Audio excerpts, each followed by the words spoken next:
आज का अपना सब्जेक्ट रहेगा फॉरेस्ट यूटिलाइजेशन। जो अपने पेपर सेकंड का बी सेक्शन है उसमें ये दिया गया है। कुछ जो स्टडी मटेरियल है, नोट्स हैं जो अपने नहीं है लेकिन आप उन्हें बाहर से भी रेफ़र कर रहे हैं, तो उनमें वुड साइंस एंड टेक्नोलॉजी है वो अलग से दिया गया होगा और पॉसिबल है कि फॉरेस्ट यूटिलाइजेशन और वुड साइंस टैग को अलग अलग कर दिया हो। यहाँ पर हम दोनों ही सब्जेक्ट को एक साथ करके पढ़ लेंगे इसमें फॉरेस्ट यूटिलाइजेशन में। इसके अगर सिलेबस को देखें तो सिलेबस टोटल 4 पिलर में डिवाइडेड है। एक तो है फॉरेस्ट यूटिलाइजेशन जो इसका बेसिक पार्ट है, इंट्रोडक्टरी पार्ट है। इसमें होता क्या है कि एक तो ये बताया जाता है कि अगर फॉरेस्ट यूटिलाइजेशन है क्या, आप पेड़ को कैसे काटोगे, कैसे ट्रांसपोर्ट करोगे, उसकी वुड की जो प्रॉपर्टी हैं उसमें जो डिफेक्ट हैं, और उसके डिफेक्ट के साथ साथ फिर उसकी जब हम बोली वगैरह लगाते हैं, ऑक्शनिंग करते हैं, मार्केटिंग, वहाँ तक ये समझा देता है। नेक्स्ट पिलर में आता है लकड़ी को सुखाने का काम, या फिर एक आती है कंपोजिट वुड या इम्प्रूव्ड वुड या मैन्युफैक्चर्ड वुड। ये वाला जो टॉपिक है इसका कॉस्ट बेनिफिट रेशियो बहुत ज़्यादा हाई है। लगभग ऑलमोस्ट हर साल इन दोनों से एक या 2 क्वेश्चन आ ही जाते हैं। नेक्स्ट जो पिलर है अपना वो है non timber forest product, NTFP। इसके साथ दिक्कत ये है कि इसमें बहुत सारी चीज़ें हैं, जैसे गम ईल्डिंग प्लांट्स होंगे, रेजिन ईल्डिंग प्लांट्स होंगे, ओलियो रेजिन ईल्डिंग प्लांट्स होंगे। हर एक में अगर आपने 5-5 प्लांट भी किए तो बहुत ज़्यादा बर्डन हो जाता है और आसानी से याद नहीं होते ये। यानी कि इससे क्वेश्चन तो वैसे भी हर साल आना है इससे, लेकिन कॉस्ट बेनिफिट रेशियो जो है, जितनी एफर्ट लगती है उतना निकलता नहीं है इसका। इसके बाद अपना जो लास्ट पिलर है वो है पल्प एंड पेपर इंडस्ट्री और रेयन मैन्युफैक्चरिंग। या कुल मिला के ये जो पिलर है ये बोलना चाहता है कि फॉरेस्ट बेस्ड इंडस्ट्रीज़ को हमें स्टडी करना है। कुछ जो स्टेट के सिलेबस हैं उनमें सीधा सीधा लिख भी दिया गया है कि फॉरेस्ट बेस्ड इंडस्ट्रीज़। अब फॉरेस्ट बेस्ड इंडस्ट्री में बात की जाए तो एक तो अपना कंपोजिट वुड है, ये जैसे कि प्लाईवुड वगैरह जो बनाते हैं वो हो गई अपनी। दूसरा जैसे कि यहाँ पर गम है, रेयन है, रेजिन है। बीड़ी मैन्युफैक्चरिंग कर रहे हैं तो वो भी फॉरेस्ट बेस्ड है। कत्था मैन्युफैक्चरिंग कर रहे हैं, ये बीड़ी रही, कत्था है तो ये भी फॉरेस्ट बेस्ड ही है। लाख है, चारकोल मैन्युफैक्चरिंग, ये सब की सब फॉरेस्ट बेस्ड है। तो ये बिखरे बिखरे पढ़ेंगे लेकिन पढ़ सबको लेंगे। इसी में जो बच जाती हैं वो है रेयन मैन्युफैक्चरिंग और पल्प एंड पेपर मैन्युफैक्चरिंग। इसमें देखो पल्प पेपर से पिछले 8-10 साल में ऐसा कोई क्वेश्चन है ऐसा मतलब का लगा नहीं है जो पढ़ने की ज़रूरत हो। यहाँ पर रेयन को थोड़ा बहुत देख लेंगे, एक टाइप से समझा देना है कि आखिर रेयन होता क्या है। आपको उसे करना कुछ नहीं है, उसमें क्वेश्चन आने की बिल्कुल उम्मीद है नहीं उससे। तो यहाँ आपको, मैं जहाँ तक समझता हूँ, आपको पहले जो 2 पार्ट है इन्हें अच्छी तरह से कर लेना है क्योंकि इनका कॉस्ट बेनिफिट रेशियो जो है वो काफ़ी अच्छा है। और जो तीसरा पिलर है इसे अपनी मर्जी से देख लो, जितना आपके पास टाइम है उसके हिसाब से यूटिलाइज करो। ये कन्फर्म है कि इस पिलर से क्वेश्चन आएगा, क्वेश्चन आना कन्फर्म है, लेकिन कितना आप कर पाओगे, आप कर सकते हो नहीं कर सकते हो। और अगर आपने इसका ए सेक्शन कंप्लीट अच्छी तरह से कर रखा है तो इसमें अगर कहीं लूज भी हो जाता है तो आप उसे आराम से हैंडल कर लोगे। और फिर आपको ये भी देखना होता है कि आपका GS का पेपर है, इंग्लिश का पेपर है, और जो एक और ऑप्शनल है उसमें उसे भी कम से कम आपको एक एवरेज देखना होता है। ऐसा नहीं कि पूरा इसमें टाइम चला जाए, तो उस हिसाब से आप बेटर तरीके से मैनेज कर सकते हैं। इसके अगर पिछले साल के क्वेश्चन को देख लें तो लगभग 50-60 मार्क के क्वेश्चन तो लगभग पिछले 4 साल से कंटिन्यू आ ही रहे हैं। बीच में थोड़ा कम हो गए थे लेकिन 2011 से पहले भी लगभग 50-60 का रेशियो इसका हर साल का चलता था। तो इसमें यानी कि अपन एवरेज मान के चल सकते हैं कि इस सब्जेक्ट को अगर आपने प्रिपेयर कर लिया है तो आपके 50 या 60 मार्क के क्वेश्चन आप आराम से लिख लोगे। अब समझते हैं इसमें कि आखिर ये जो फॉरेस्ट यूटिलाइजेशन जिस सब्जेक्ट को हम पढ़ रहे हैं ये है क्या। तो आपने अभी तक क्या पढ़ा है कि जैसे स्टार्टिंग अपना सब्जेक्ट शुरू हुआ था सिल्वीकल्चर, तो यहाँ पर जैसे आपने कोई एरिया खाली था वहाँ पर आपने प्लांटेशन कर दी। ये क्या हुआ अपना आर्टिफिशियल या नेचुरल रीजनरेशन। फिर इसके बाद आपने टेंडिंग वगैरह की, टेंडिंग ऑपरेशन है, थिनिंग ऑपरेशन है, वो सारी चीज़ यहाँ तक चलती रही आपकी। ये पूरा अभी आपका क्या रहा, सिल्वीकल्चर। इसके बाद यहाँ पर आते हैं, अपने पेड़ बड़े हो चुके हैं और पेड़ों को काटना है। तो काटने के जो तरीके हैं वे हैं, कैसे काटना है, आपको एक ही बार में काटना है या बहुत सारे लंबे लंबे ऑपरेशन में करना है, यानी कि क्लियर फिलिंग करनी है, शेल्टर वुड करनी है, सिलेक्शन करनी है, क्या करना है, ये आपका अलग मुद्दा रहा। इसको पढ़ते हैं अपन सिल्वीकल्चर सिस्टम के अंदर। अब तीसरा सब्जेक्ट, जब आप यहाँ पर पेड़ काटते हो तो यहाँ काटने के तरीके, काटोगे किससे, आप यहाँ पर काट किससे रहे हो, कुल्हाड़ी से काट रहे हो, आरी से काट रहे हो, या आजकल मैकेनाइजेशन आ रहा है उस टाइप से आप किसी बड़ी मशीन से काट रहे हो। तो काटने का जो तरीका है वो, प्लस जब पेड़ काटोगे तो पूरा पेड़ तो लेकर नहीं जाओगे, पेड़ में क्या है कि बहुत सारी साइड ब्रांचेस निकलेंगी, तो साइड ब्रांचेस को रिमूव करते हो। इन्हें सारी चीज़ों को यहीं पे छोड़ करके मैन टिम्बर जो आपके लिए रिक्वायर था वो आप लेके चले जाओगे। तो इसको लॉगिंग बोलते हैं, यानी कि कन्वर्ट, उसमें काटना है, फिर उसको छोटे छोटे पीस में, जैसा भी आपके पास मेथड है उस ट्रांसपोर्टेशन का, उस हिसाब से फिर आप इसे ट्रांसपोर्ट करते हो। और ट्रांसपोर्ट करके ज़रूरी नहीं कि आप सीधा वहाँ से सीधे इंडस्ट्री को ही लेके चले जाओ, आप कहीं पे स्टोर करके भी रख सकते हो। जैसे अपन खेतों से अनाज उगता है तो अपन कहीं स्टोर हाउस में रख देते हैं। तो ये ट्रांसपोर्टेशन के क्या मेथड होंगे उन्हें देखेंगे। ये जो स्टोर हाउस है उसके बारे में, यानी कि इसे बोलते हैं फॉरेस्ट डिपो, उसको स्टडी करेंगे। स्टोर हाउस में 2-3 काम और होते हैं। एक है, यहाँ लकड़ी को सुखाने का काम भी किया जाता है, सीजनिंग, तो सीजनिंग के बारे में स्टडी करेंगे। दूसरा, यहाँ पर जो लकड़ी है उसकी ग्रेडिंग की जाती है, अलग अलग लकड़ी जो है वो स्पीसीज, साइज, शेप के हिसाब से अलग अलग कैटेगरी में बांटे जाते हैं, जैसे क्लास 1, क्लास 2, क्लास 3, जिससे इसकी ऑक्शनिंग हो सके। ऑक्शनिंग यानी कि इसकी बोली लगाई जा सके और बोली के हिसाब से इसे बेच दिया जाता है। तो ये सारी चीज़ें जो हैं ये अपन फॉरेस्ट यूटिलाइजेशन में डिस्कस करने वाले हैं। और यहाँ केवल ऑक्शनिंग से ही हम नहीं रुकते हैं, इसके बाद जो इंडस्ट्री जो यूज करती है तो हम उस इंडस्ट्री के बारे में भी थोड़ा बहुत स्टडी कर लेते हैं फाइनल डिस्पोजल तक। जैसे कि पेपर है, हम लोग पेपर एंड रेयन इंडस्ट्री की बात अभी कर रहे थे, तो यानी कि ये फाइनल जो गुड्स मैन्युफैक्चर हो रहा है वहाँ तक हम लोग इसे स्टडी कर लेते हैं। तो ये जो सारा यहाँ से पेड़ को काट किससे रहे हो वहाँ से लेकर के ये फाइनल डिस्पोजल तक का जो स्टडी है, इसको हम फॉरेस्ट यूटिलाइजेशन के अंदर स्टडी करते हैं। ठीक, काट दिया, ट्रांसपोर्ट कर दिया और फाइनल इंडस्ट्री तक पहुँचा दिया। यूटिलाइजेशन की एक समस्या जो है, आगे तो हम लोग इसे डिस्कस करेंगे एक एक करके, लेकिन बीच में इसकी जो सबसे बड़ी समस्याएं हैं उन्हें भी देख लेते हैं। इसकी सबसे बड़ी समस्या है लकड़ी का वेस्टेज का, टिम्बर का वेस्टेज का। अराउंड 50 से 60%, 50 से 60% जो टिम्बर है वो बर्बाद हो जाता है। बर्बाद का कहने का मतलब है कि आप यहाँ पर कोई फाइनल जो प्लैंक है, जो लकड़ी का एक तख्ती है जिससे आप अपनी टेबल या चेयर बना रहे हो, मैन्युफैक्चर कर रहे हो, उसे बनाना है, और यहाँ पर कोई एक पेड़ खड़ा हुआ है। इस पेड़ से यहाँ तक पहुँचते पहुँचते आपकी जो लकड़ी है वो लगभग 40% ही बचती है, 50 से 40 से 50% ही बचती है, रिमेनिंग पूरी बीच में बर्बाद हो जाती है। कैसे? जैसे जब आपने पेड़ काटा तो यहाँ पर कुछ ऊंचाई से काटोगे तो यहाँ नीचे क्या छूट गया, इसे बोलते हैं स्टंप, तो यहाँ स्टंप छूट गया। बाद में क्या है, इस लकड़ी की बहुत सारी मैन पेड़ है तो इसकी ब्रांचेज होंगी, उन्हें भी काट करके आप यहीं जंगल में छोड़ देते हो, वो भी बर्बाद गया। अब लकड़ी जो मैन निकल गई उसको आप ट्रांसपोर्टेशन करोगे, कई बार काटते समय गलती से कट जाती है, बीच में टूट जाती है, तो वो टूटा हुआ पार्ट बर्बाद हुआ। ट्रांसपोर्टेशन कर रहे थे, ट्रक में माल जा रहा था, ट्रक पलट गया, लकड़ी नदी में बह गई, तो अपना माल बर्बाद हो गया। आपस में वो कई बार टकरा जाती हैं, उससे भी उनके जो सिरे हैं वो बर्बाद हो जाते हैं। लकड़ी जब सूखती है तो क्रैक आ जाते हैं, मतलब की नहीं रहती, रखी रखी कीड़े मकोड़ों ने, इंसेक्ट ने अटैक कर दिया, लकड़ी बर्बाद हो गई। तो यानी कि कुल मिला के एक ओवरऑल एवरेज देखा जाए तो अपने पास जो भी लकड़ी काटते हैं उसका केवल 40% ही बचता है, 60% बर्बाद हो जाती है। तो एक तो वेस्टेज का बहुत बड़ा इशू है।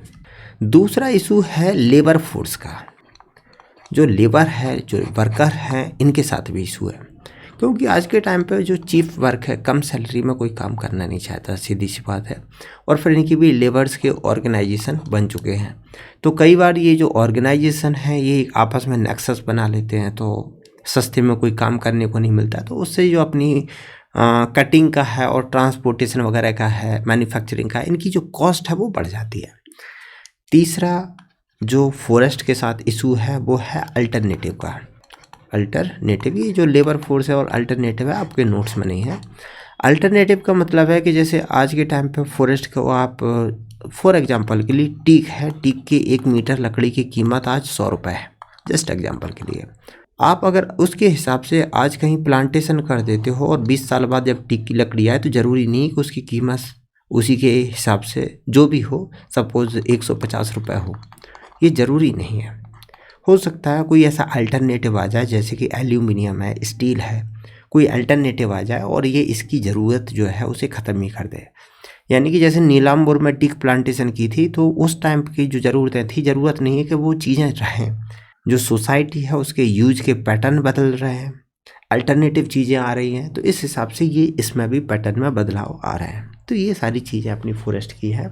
यहाँ पर अपना मेन समस्या जो वेस्टेज है उस पर हम लोग देखेंगे और लेबर फोर्स का, क्योंकि लास्ट ईयर एक क्वेश्चन आया था रिड्यूस इम्पैक्ट लॉगिंग, उसमें ये वेस्टेज को भी एक मुद्दा है, रिड्यूस इम्पैक्ट लॉगिंग के लिए लेबर फोर्स का भी मुद्दा है, और तीसरा ये इसके साथ एक चौथा और मुद्दा है, वो है इन्वायरमेंटल।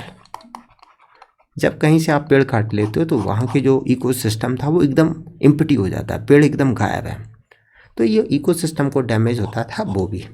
तो ये जो 4 मेजर इशू हैं फॉरेस्ट यूटिलाइजेशन के, इन्हें याद रखें, तो जिससे कहीं भी अगर कोट करना हो तो ये चीज़ें चलती हैं। तो जो रिड्यूस इम्पैक्ट लॉगिंग का जो पिछले साल क्वेश्चन आया था, उसका मेन मुद्दा ये वेस्टेज को कम करना है, लेबर फोर्स को कम करना है जिससे प्रोडक्शन कॉस्ट गिर सके, और ये इन्वायरमेंटल जो है मेन मुद्दा यही है कि इन्वायरमेंटल स्टेबिलिटी ज़्यादा हो यूटिलाइजेशन की।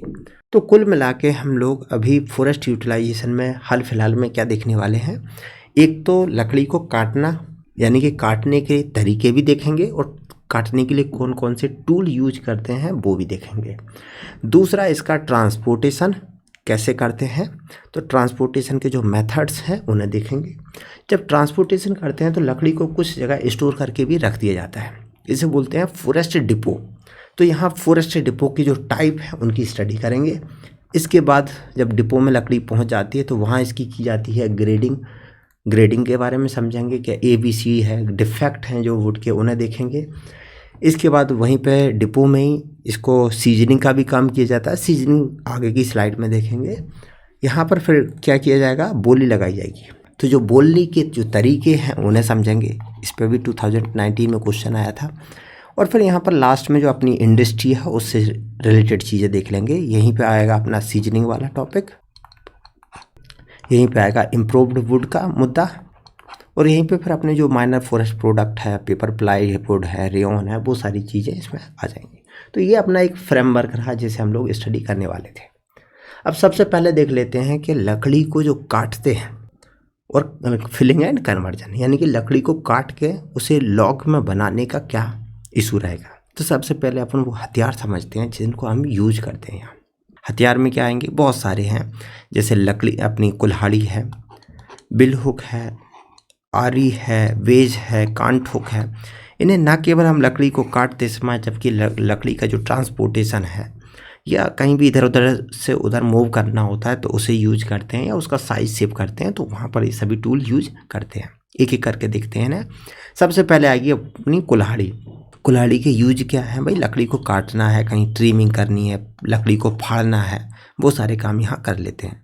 बस आपको लकड़ी में ध्यान ये रखना है कि लकड़ी, ये जो कुल्हाड़ी जो है इसमें आपको याद ये रखना है कि एक तो इसका मेटल का ये हेड होगा और ये लकड़ी होगी, लकड़ी का हैंडल होगा। इसका जो शेप है, जो आई है, होल जो है वो अपने यहाँ होता है राउंड कलर का शेप का, और जो यूरोपियन है उनके में क्या है कि इस टाइप का ओवल शेप का होता है। तो इसके में ये जो लकड़ी है वो स्लिप नहीं होती। वैसे स्लिप तो अपने यहाँ भी नहीं होती, अपन उसमें पीछे से लकड़ी ठोक करके उसे टाइट कर देते हैं, लेकिन यूरोप वाली बिल्कुल स्लिप नहीं होती। तो यहाँ पर ये जो दिख रही है, ये जो एक्स है ये यूरोप वाली है। एवरेज वेट वगैरह देख लो कि क्या साइज़ के होते हैं, एवरेज 1.5 से 2 किलो की होती है, ज़्यादा कुछ मतलब का इसमें है नहीं। दूसरा अपना टूल है बिल हुक। बिल हुक को आपने अक्सर जो नारियल पानी के यूज़ करते हैं, जब भी अपन पीने जाते हैं तो ये बिल हुक से ही बच्चे हैं या जो भी हैं वो काट देते हैं उसे। तो इसे आपने देखा ही है। जनरली बिल हुक का यूज़ जो हम फॉरेस्ट में करते हैं, वो जैसे बांस की कटाई है तो वो हम बिल हुक से ही करते हैं, क्योंकि बांस में क्या है कि अगर सपोज यहाँ पर बांस में मारा तो ये इधर से फोर्स और इधर से, मतलब थोड़ा पेरीफेरी में फोर्स जो है वो कुल्हाड़ी के कंपेयर में ज़्यादा फोर्स में दे पाता है। उसकी जो बांस है, क्योंकि राउंड है बांस, तो उसकी जो पेरीफेरी है उसमें पूरा फोर्स डिस्ट्रीब्यूटेड हो जाता है, तो उसमें क्रैक नहीं आ पाते हैं काटते समय, तो बांस आसानी से कट जाता है। तो बम्बू के काटते समय यूज करते हैं। या जो कोई भी अपना पेड़ है उसकी जो छोटी छोटी ब्रांचेज हैं उनको अगर काटना है तो वहाँ पर हम लोग इसे यूज कर लेते हैं। तीसरा इम्पोर्टेंट टूल है यहाँ पर अपनी आरी, जिसे सॉ बोलते हैं।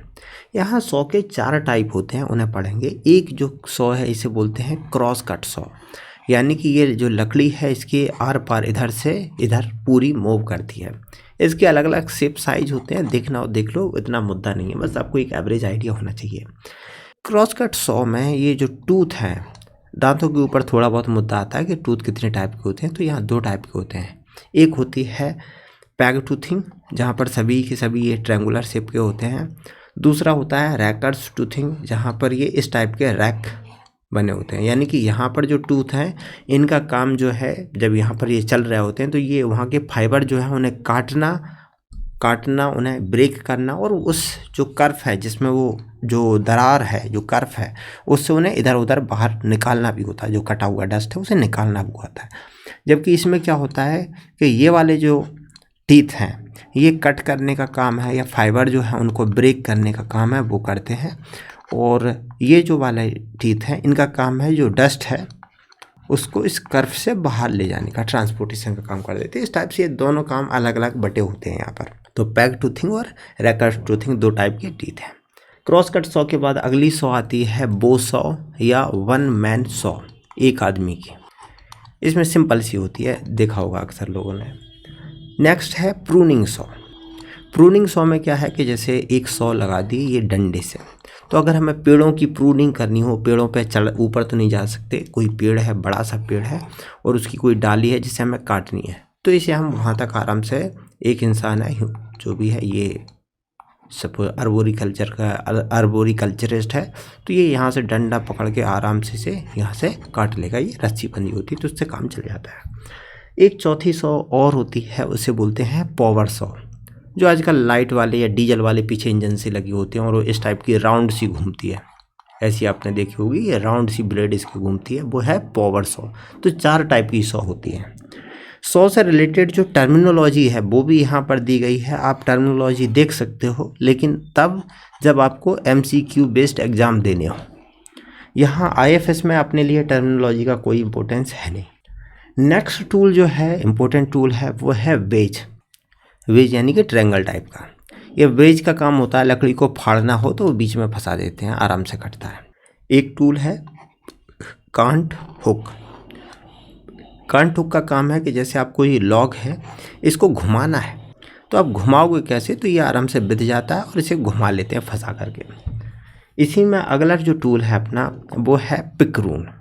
एक टाइप से कुल्हाड़ी की तरह ही है, बस इसमें यहाँ से कुंदा सा निकला होता है, तो सीधा दम दीना मारा इसमें लकड़ी में थोड़ा घुस जाता है और लकड़ी को खचोर के लिया जा सकता है। तो इससे लकड़ी को अगर हमें पुलिंग करना है, खींचना है तो आसान हो जाता है। 1-2 टूल और हैं, ये जो इन्हें देखोगे डीबार्किंग स्पैड, इस टाइप के हो सकते हैं या इस टाइप के नाइफ हो सकते हैं। पर्पज़ ये है कि जब हम लॉग को किसी को काट देते हैं, कोई पेड़ जो है उसे काट देते हैं, तो जल्दी से जल्दी उसकी जो बार्क है उसे हम रिमूव करना चाहते हैं। उसके पीछे रीज़न है कि अगर बार्क वहाँ बनी रहेगी तो एक तो कई बार जो लकड़ी को है मेन जो अंदर का टिम्बर उसे सूखने में और टाइम लगता है, क्योंकि बाहर से प्रोटेक्शन दे देती है। दूसरा क्या है कि जब वो थोड़ा सिकुड़ जाता है तो बार्क तो सिकुड़ेगी नहीं, तो बार्क और उसके बीच में स्पेस बन जाता है जिसमें इंसेक्ट वगैरह घुस जाते हैं, तो इंसेक्ट के डैमेज का चांसेस बढ़ जाता है। तीसरा है जो बार्क है उसका जो अंदर साइड का पार्ट है, इनर साइड का पार्ट है, वो तो है लिविंग पार्ट, और लिविंग पार्ट जो है उस पर इंसेक्ट वगैरह अटैक कर देते हैं, और उसका रिजल्ट आता है कि कई बार वो इस मेन जो अपना टिम्बर है उसको भी डैमेज पहुंचा देते हैं। तो इसलिए हम लोग चाहते हैं कि जल्दी से जल्दी पेड़ों की बार्क जो है वो निकाल दी जाए। इसके अलावा कुछ और टूल भी हैं, जैसे एक आता है मेजरिंग स्टिक। इसका काम है कि जब हम जंगल में लकड़ी यानी कि किसी पेड़ को काट दिया तो उसे कुछ लंबाई के लॉग में कन्वर्ट करना होता है, जैसे कि 4 मीटर के, 5 मीटर के, जनरली 4 मीटर के या 3 मीटर के किए जाते हैं। तो ये जो लंबाई है उसके लिए हमें कुछ तो मेजर के चाहिए, तो एक टाइप की एक लंबी सी स्टिक होती है जिससे ये मेजर कर लेते हैं जल्दी जल्दी। यहाँ पर है लॉग हुक। देखो लॉग को हुक करने वाले हुक, तो इन्हें बोलते हैं लॉग हुक। ये आराम से ने बिठाया और लॉक को 2-4 लोग बिध करके एक जगह से दूसरी जगह ले गए। यहाँ पर कुछ टूल और भी हैं, लगभग ये लास्ट ही हैं और ज़्यादा टूल इसमें नहीं है। इसमें क्या है कि जैसे आपको ये पेड़ है, इसको काटना है। अब आप यहाँ से काट तो रहे हैं, लेकिन ये इंश्योर करना चाहते हैं कि पेड़ जो है वो आपकी दीवार पे ना गिरे, पेड़ इधर ही गिरे। तो आप क्या करोगे, लंबी सी रस्सी बांध करके यहीं कहीं से स्टेम टाइटनर जो है ये इधर कहीं से बांध दोगे, जिससे पेड़ जो है काटने के बाद भी उस साइड नहीं गिरेगा। और फिर बाद में रस्सी को थोड़ा टाइट कर दोगे तो ये आराम से इधर निकल जाएगा। तो ये केबल पुलर है, स्टेम टाइटनर है, वो सारे यूज यहाँ पर किए जाते हैं पेड़ को गिराने किसी स्पेसिफिक डायरेक्शन के लिए। लेकिन ये तो सब पुराने तरीके हैं। आज के टाइम पे जो अपने मीन्स जो एक्चुअल फॉरेस्ट में यूज़ किया जाता है, स्पेशली अपने यहाँ नहीं, जो वेस्टर्न कंट्रीज़ में है, तो पूरा मैकेनाइजेशन हो गया। इस टाइप की मशीन आती है, इसमें यहाँ पर आरी होती है, तो ये बिल्कुल पेड़ को बिल्कुल नीचे से काट लेती है। यानी कि इसमें क्या है कि जो स्टंप है जो हम लोग काटते हैं तो कुल्हाड़ी से बहुत सारा डैमेज हो जाता है, और दूसरा यहाँ 10 से 15 सेंटीमीटर का स्टंप छूट ही जाता है। ये तो यहाँ पर थोड़ा बहुत छूटेगा, अगर ये प्लेन एरिया है तो ये मशीन इतनी साफ से काटती है कि नीचे स्टंप छूटने का नाम नहीं लेता है। तो यहाँ अपने जो टूल थे उनके बारे में हम लोगों ने समझ लिया है। अब देखते हैं सेकंड इसका सब टॉपिक है सीजन फॉर फिलिंग। आखिर पेड़ों को काटना है तो कब काटा जाए, तो उसके लिए अलग अलग सीजन हैं। जैसे कि अगर आपको हिमालय रीजन में कटिंग करनी है, जो अपने पहाड़ों में ऊपर जाके, उत्तराखंड है, हरिद्वार मीन्स उत्तराखंड है, हिमाचल है, जम्मू कश्मीर है, तो उनमें क्या करते हैं हम जनरली गर्मियों के टाइम पे ही करते हैं। इसके पीछे रीज़न ये है कि देखो मानसून के टाइम पे रेनफॉल वहाँ पर भी होती है, और उस टाइम पे तो रेनफॉल में पहाड़ों पे लकड़ी काटना बहुत ख़तरनाक है, क्योंकि लैंड स्लाइडिंग की दिक्कत रहती है।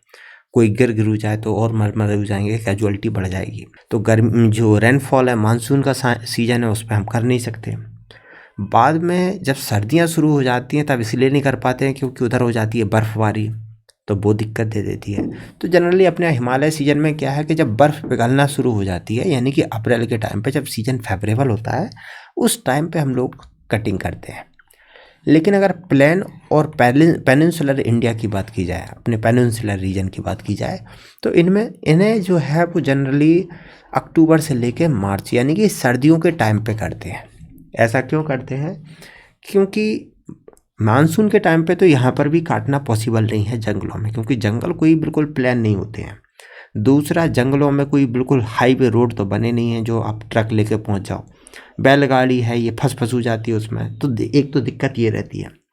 दूसरा, गर्मियों में क्यों नहीं काटते हैं, क्योंकि पेनिनसुलर रीजन में दर गर्मी पड़ती है। दर गर्मी का मतलब है जो पानी है, देखो जब आप लकड़ी की कटाई करते हो तो आपको बहुत सारा वर्क फोर्स रिक्वायर होता है। बैलगाड़ी चाहिए, घोड़ा गाड़ी चाहिए, बहुत सारे लेबर है, एनिमल है, सबका रिसोर्सेज वहाँ कंज्यूम होते हैं। तो इनके रहने के लिए इनको पानी भी चाहिए पीने के लिए।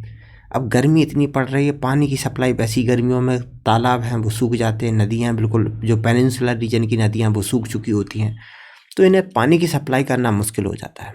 तो इसलिए हम लोग पेनिनसुलर रीजन में मानसून के टाइम पे भी नहीं करते हैं, और जो अपनी गर्मियाँ हैं उस टाइम पे भी नहीं करते। तो जो अपना फेवरेबल सीज़न है वो मानसून के बाद से लेकर के गर्मियों के आने से पहले तक का ये वाला सीज़न है, अक्टूबर से मार्च तक, उसमें करते हैं। अब अपना अगला मुद्दा आएगा कि फिलिंग जो है, लकड़ी काटना है, उसके क्या मेथड्स क्या होना चाहिए, यानी कि किस तरीके से आप फिलिंग करोगे और उसके प्रोसीजर क्या होना चाहिए, कि आपको कुछ काटने के भी नियम कानून कायदे होने चाहिए। तो पहले देखते हैं वे ऑफ फिलिंग।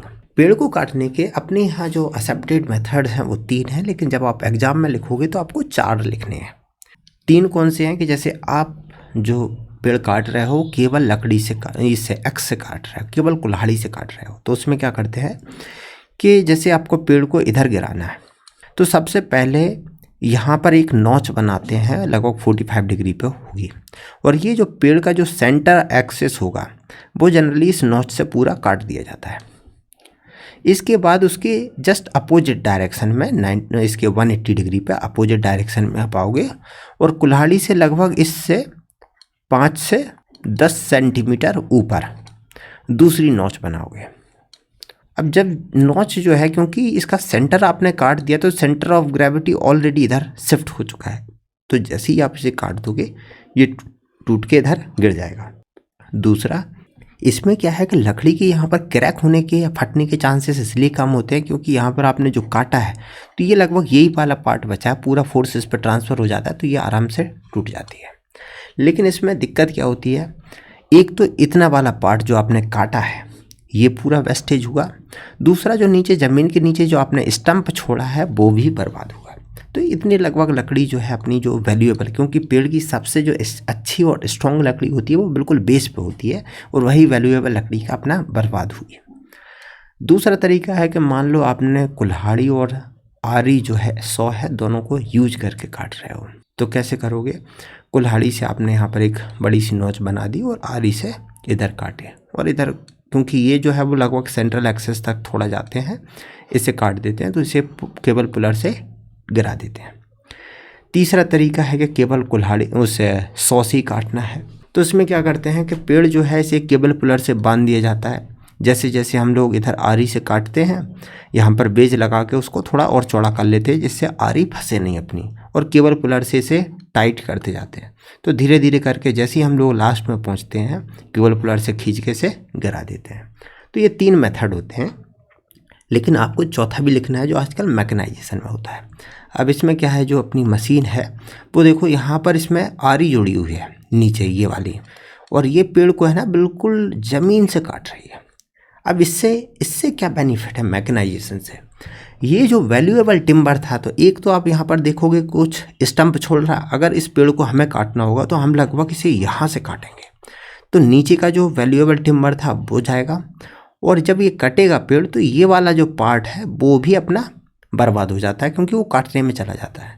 तो लगभग इतना टिम्बर अपना बर्बाद हो रहा था, जबकि ये जो मैकेनाइजेशन यहाँ हो रहा है ये कुछ करने दे रहा है नहीं, बिल्कुल नहीं, यहाँ पर कुछ हो ही नहीं रहा है, एक टाइप से कोई बर्बादी नहीं है। तो मैकेनाइजेशन जो है उसे भी आपको लिख देना है। अब यहाँ पर बात आती है कि कुछ सभी में ऐसा ही नहीं होता है। यहाँ पर अपन लोग फिलिंग में कभी भी जड़ों को नहीं निकालते हैं, क्योंकि कोई भी पेड़ है उसकी जड़ें इतनी कीमती होती नहीं है, जितने के ढोल नहीं है उससे ज़्यादा के मंजीरे तो फोड़ेंगे नहीं। लेकिन कुछ चीज़ें हैं जैसे कि चंदन है, इसकी लकड़ी की कीमत जो है वो हार्टवुड की कीमत है, क्योंकि उसी से अपन जो सेंट है या ऑयल है वो निकालेंगे। तो इसकी जो जड़ें हैं वो भी बहुत ज़्यादा कॉस्टली, यानी कि अगर जड़ों को खोद के आप निकालोगे तो चलो खोदने की कीमत जो है कॉस्ट आया, अपन लेबर कॉस्ट है वो निकला 2000, लेकिन अगर उससे जो ऑयल है वो 5000 का निकल रहा है, यानी कि जड़ें निकालना फ़ायदेमंद है। तो वैसे ये चंदन है, खैर है, अकेसिया कैटचू जिससे कत्था बनता है, और वालनट जुगलेंस रेजिया, इन तीनों पेड़ों की हम लोग जड़ें भी निकाल लेते हैं। बस आपको बस एक रिमेनिंग थोड़ा याद रखना है, ज़्यादा कुछ ज़रूरत है नहीं। ये अपना कत्था है, इसकी भी जो हार्टवुड है लकड़ी जो है उसको भी ऐसे ही चॉप कर दिया जाता है। कत्थे मैन्युफैक्चरिंग में देख लेंगे, लकड़ी को चॉप करके छोटे छोटे पीस में चॉप कर लिया जाता है और बाद में पानी के साथ मिला के इसे बॉयल किया जाता है। बॉयल करते हैं जैसे अपन लोग दीपावली पे मावा जो है वो दूध को मावा में कन्वर्ट करते हैं, जो खौलाते हैं उसे, बस वैसे ही इसे खौलाएंगे। बाद में जो स्टफ़ है उसे छान लिया जाता है, क्योंकि इसका पूरा रंग जो है वो पिगमेंट जो है वो पानी में आ जाता है।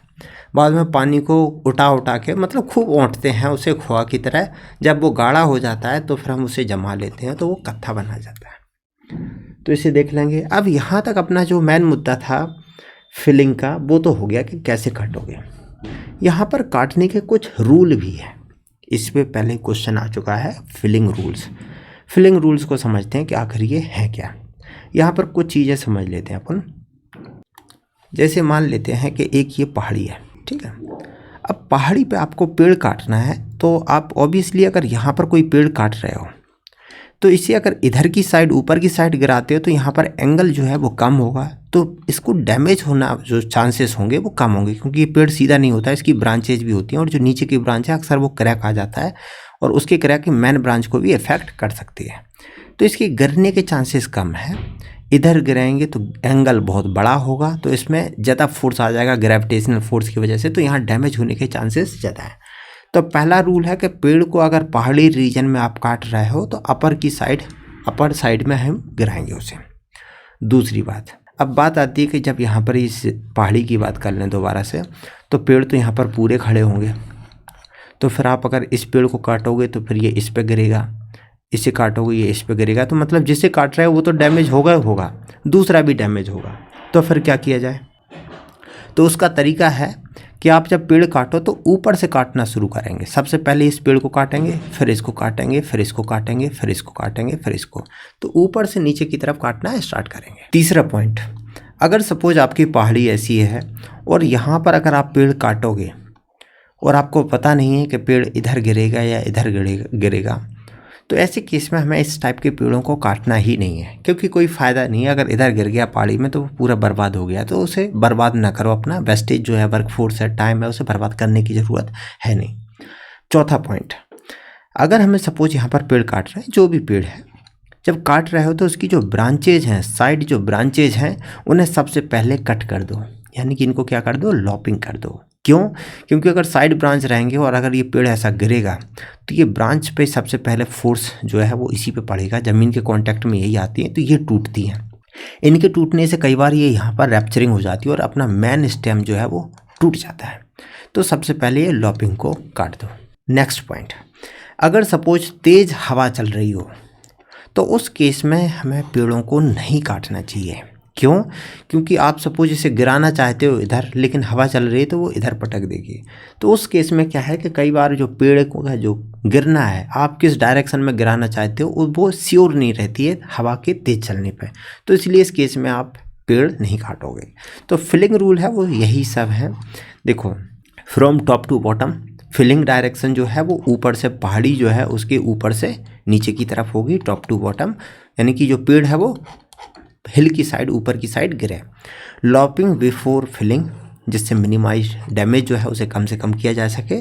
Not to be felled place where not possible to convert और एक्सट्रैक्ट टिम्बर, अगर पहाड़ी के ढलान पे है इस टाइप की, जहाँ पर उसे इंश्योर नहीं कि किधर गिरेगा, या फिर उसे कट करके निकालना पॉसिबल नहीं है, तो कट करने की ज़रूरत नहीं है। स्ट्रॉन्ग विंड के केस में भी आप उसे पेड़ को नहीं काटोगे।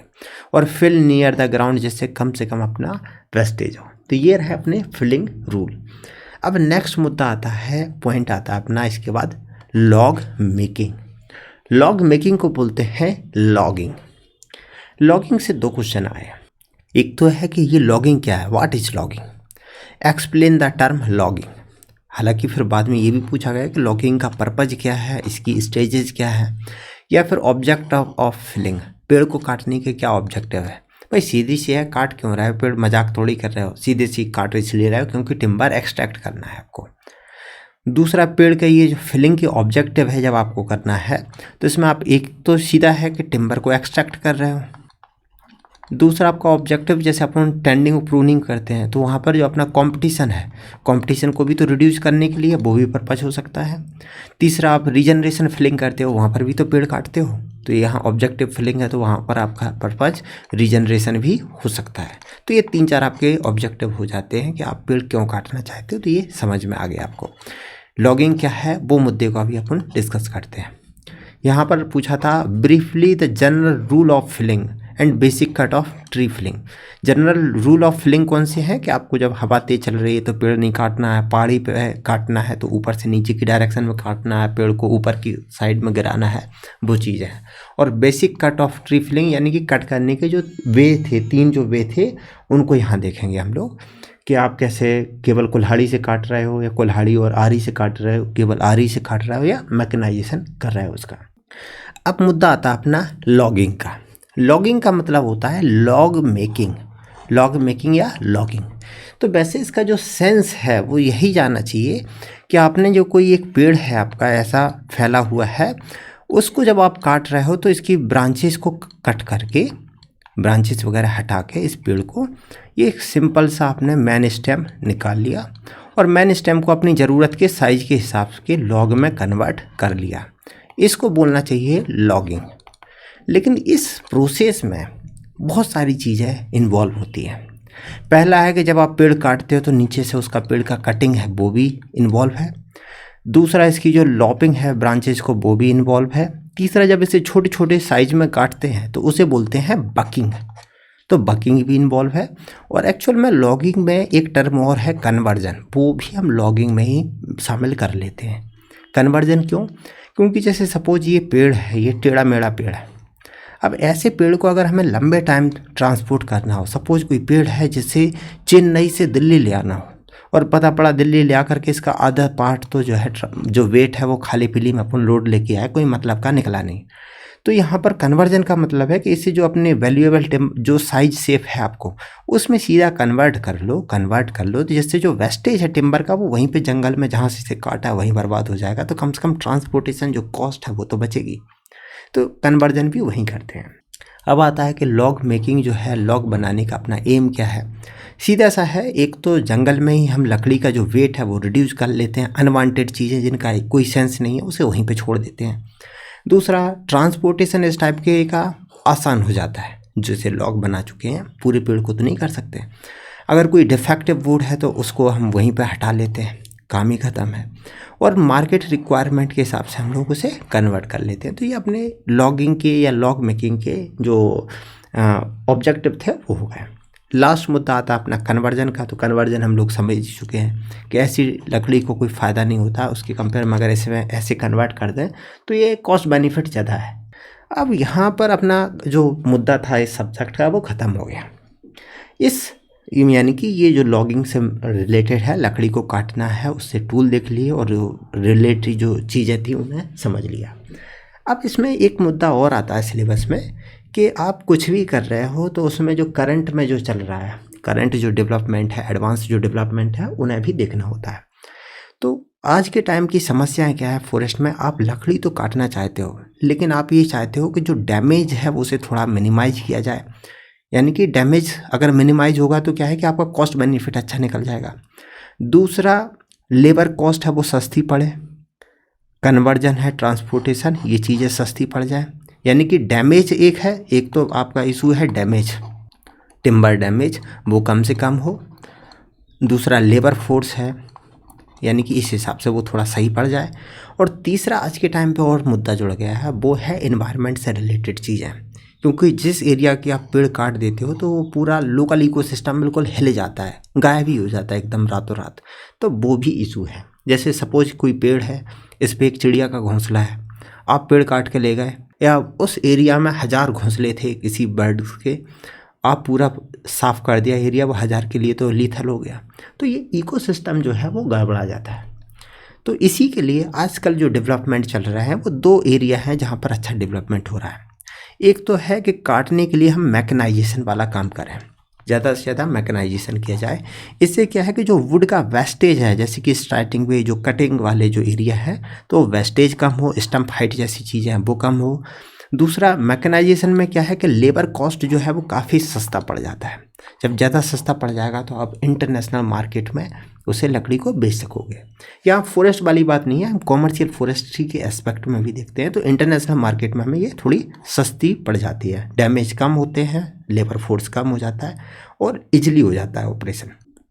दूसरा, यहाँ जब इकोसिस्टम वाला मुद्दा आता है कि जब हम पेड़ काट लेते हैं तो उसका जो स्पिल ओवर इफेक्ट पड़ता है, साइड इफेक्ट पड़ता है, उसे कैसे कम किया जाए। तो उस पर आजकल एक टर्म चल रहा है रिड्यूस इम्पैक्ट लॉगिंग। इस पर 2019 में भी क्वेश्चन आया कि आखिर ये जो रिड्यूस इम्पैक्ट लॉगिंग है वो क्या है। मैकेनाइजेशन को हम लोग देख ही चुके हैं। यहाँ पर 2 क्वेश्चन देख लेते हैं। 2016 का है, explain the recent development in mechanization of logging operation and their impact on efficiency and wastage.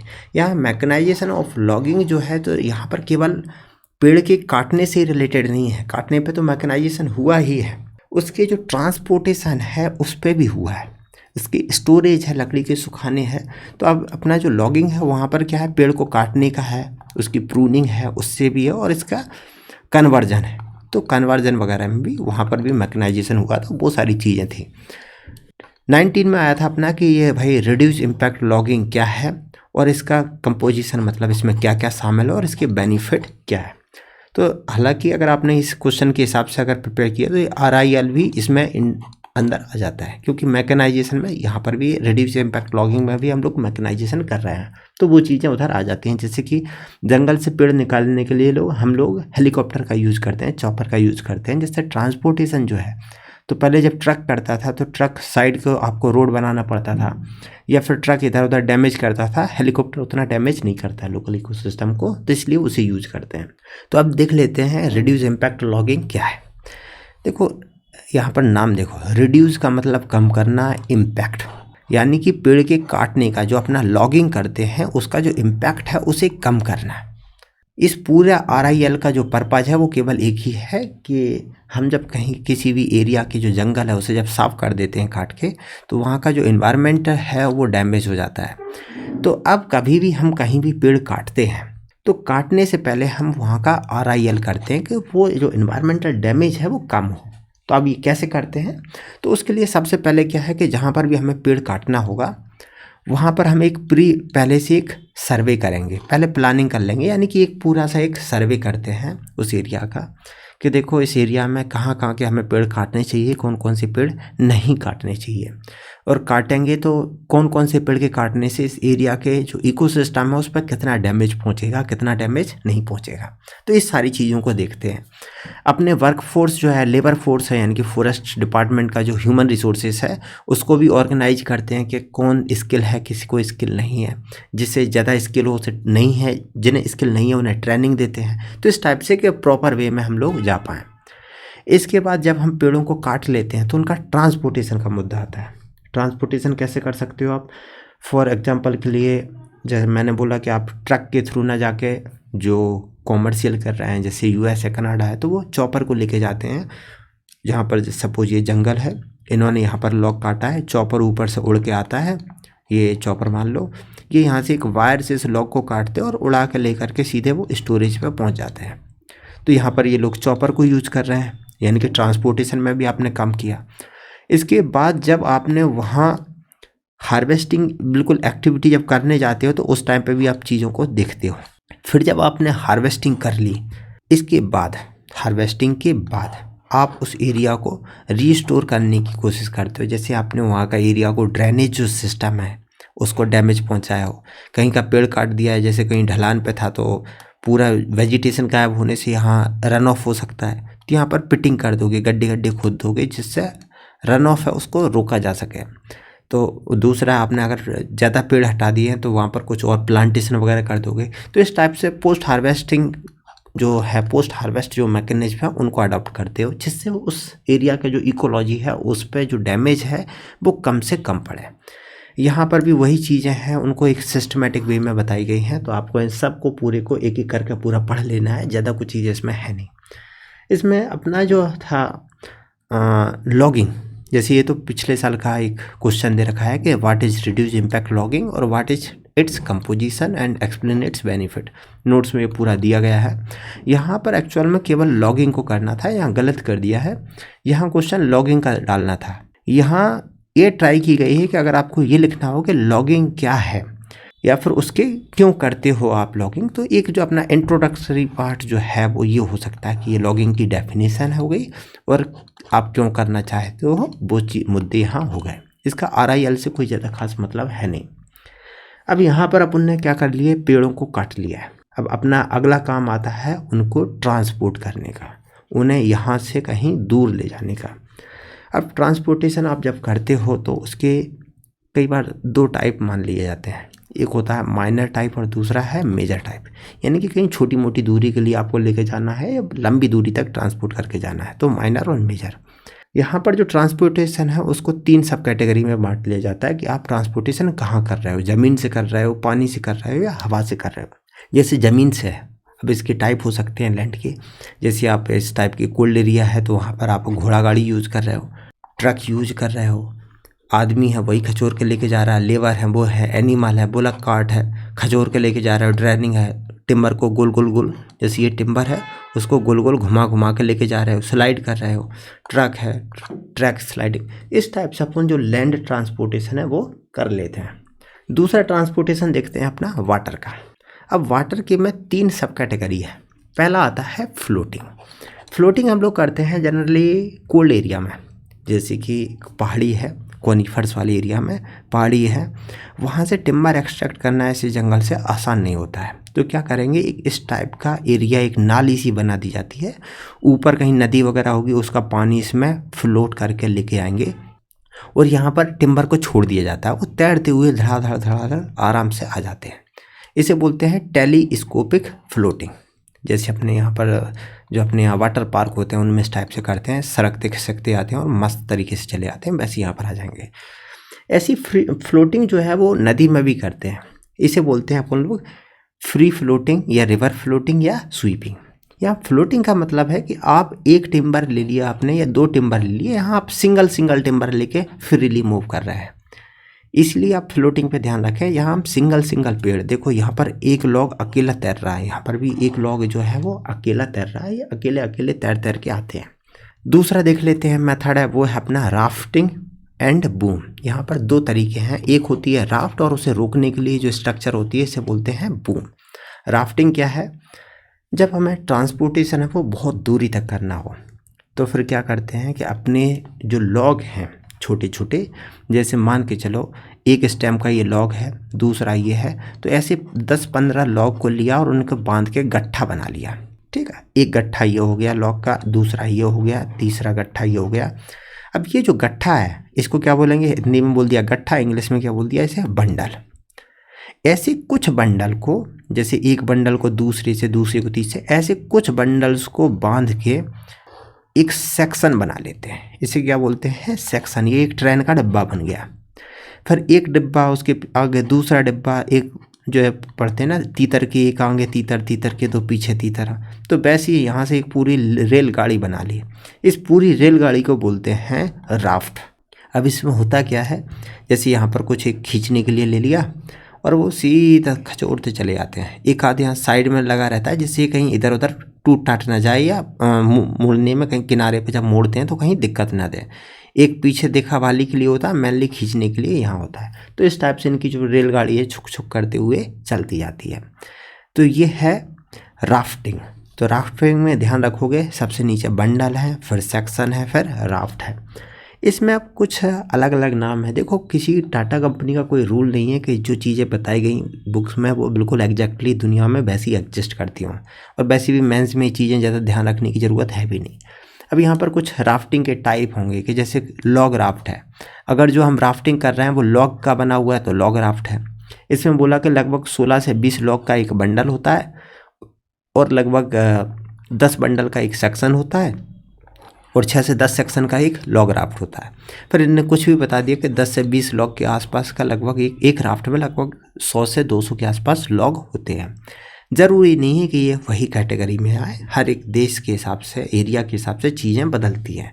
जैसे ये एक लॉग राफ्ट है, अगर आप इसमें बोलोगे कि इसमें 200 लॉग होंगे तो ज़रूरी नहीं है, कोई भी मना बोलेगा कि इसमें 200 बिल्कुल गलत है। तो इस टाइप से चीज़ें बदल सकती हैं। अगर इसमें कटा हुआ जो साउंड टिम्बर है, यानी कि देखो लॉग तो ये है, ये लॉग है, अगर आप काट दोगे तो जो इस टाइप के अपना बन जाता है, इसे बोलेंगे साउंड टिम्बर। तो ये साउंड टिम्बर है, उसकी राफ्ट होगी तो हम इसे साउंड टिम्बर राफ्ट बोल देते हैं। अगर बम्बू के बंडल होंगे उसकी राफ्ट होगी तो हम इसे बोलेंगे बम्बू राफ्ट। बम्बू में भी यही होता है, लगभग 100 बम्बू का एक बंडल होता है और लगभग ऐसे 10 बंडल का एक सेक्शन होता है। तो 10 बंडल का है, यानी कि एक जो बंडल है उसमें लगभग 1000 बम्बू होते हैं, और 10 सेक्शन का एक राफ्ट होता है तो लगभग 10,000 कलम होते हैं, या 10,000 बम्बू की वो जो स्टेम है वो होते हैं एक राफ्ट में। एक एवरेज आइडिया है, याद किसी को करने की ज़रूरत है नहीं। अब राफ्टिंग के बाद अगला टर्म आता है बूम। बूम का मतलब क्या है कि ये जो रेलगाड़ी जा रही है ये नदी में कोई ब्रेक कैसे लगाएगी, तो ब्रेक के लिए नदी में ऐसे बीच बीच में पिलर खड़े कर दिए जाते हैं। तो ये रेलगाड़ी जो है वो आ करके उसमें टकरा जाती है और वहाँ पर अटक जाती है, तो उसे बोलते हैं बूम।